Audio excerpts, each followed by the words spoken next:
Tim Cato with The Athletic. Jason, you had talked after Game 2 about Dante Exum and what you thought he brought to that game. I was curious from his short stint in Game 3 what you saw that caused you to end up going away from him in the rotation. Yeah, I thought Exum did great. We probably look back at it, we could have probably got him in there a little bit more. But we went with the other guys. We were looking for someone who was, to be able to knock down an open shot. We had good looks that just didn't go down for us. I thought Exum's pace, his ability to get the ball into the paint for those 3 minutes was good, and so hopefully we can get him in the game in Game 4. Joe here in the front. Joe Varn, The Athletic. I guess expanding on that, down as you are, do you have to consider lineup changes, and is there something personnel-wise you think you can do to change the momentum in the series? Well, I think we played 11 yesterday, so everybody's on deck. Everybody has to be ready to play. No lineup changes here today, but we'll see what tomorrow brings. Ramona, over here. Hi, Ramona Shelburne, ESPN. Jason, you and I have talked all about how competitive Luka Doncic is and how much he wants to be great. A lot of times great players get to the finals, especially their first one, and the other team throws, they find a weakness, they find whatever it is, and they try to expose that, like LeBron and the Spurs or whatever it is. How much do you tell Luka about that kind of journey for a great player and the challenge he's facing ahead?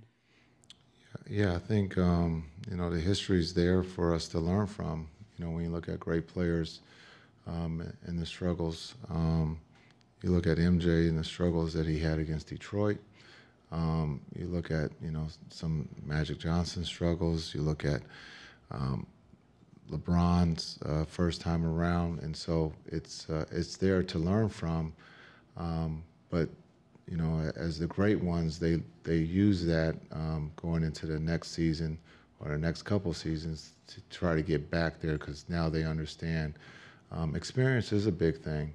When you look at the Celtics, they lose to the Warriors 2 years ago. They lose to Miami in Game 7. And so just experience of understanding that you're not, promised to get back, that you got to work. And you see the group that is out there today, they know how to play. They're a really good team, and they put a lot of pressure on your defense, transition, rotations. And so for great players, you have to fail to understand, how to be successful at the highest stage, and this is the highest level, is being in the finals. Tim, all the way in the back, right? Jason, Tim Reynolds with the AP.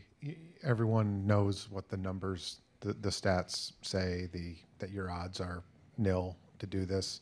How do you block all that out? How do you tell your guys, just play tomorrow, just win a game tomorrow and see what happens? How do you keep them in that mindset and not look at how daunting a 3-0 deficit looks on paper? Yeah, I think you talk about playing Game 4. That's it. I thought yesterday we got off to a really good start, and hopefully we can do that again tomorrow. You look at the end of quarters, the end of the first in Game 2, and also here in Game 3, we have to be better. And so, again, just taking one possession at a time, controlling what you can control, your effort and energy, and just winning the minutes when you're out there. And that's all we talked about today, and that's what we'll talk about tomorrow. All the way in the center. Skyler Dixon with the AP. Jason, you've talked a lot since you've been here about just wanting Luka kind of engaged and active on defense. Did you see any slippage in that last night with a chance to look at it more, or the Celtics just really good at attacking him, and what maybe needs to change a little bit on that front for him?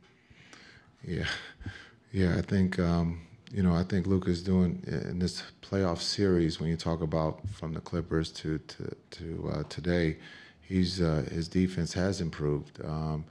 But when you look at being involved in every pick and roll, there's going to be mistakes that take place. That's just the game of basketball, and we just got to limit those mistakes. But he is involved in every possession, and that's what the Celtics are very good at doing, is making sure when they go hunting, they get the guy that they want. And so for us, we got to do a better job of protecting Luka. Tim, last question here before Luka comes up. Tim McMahon, ESPN. Did you guys do anything on the court today, and what was the emphasis of whatever work you did do? It was just film. Both offense and defense. Well, the good things that we did, and then also the things that we got to improve on. Thank you, Jason. Thank you.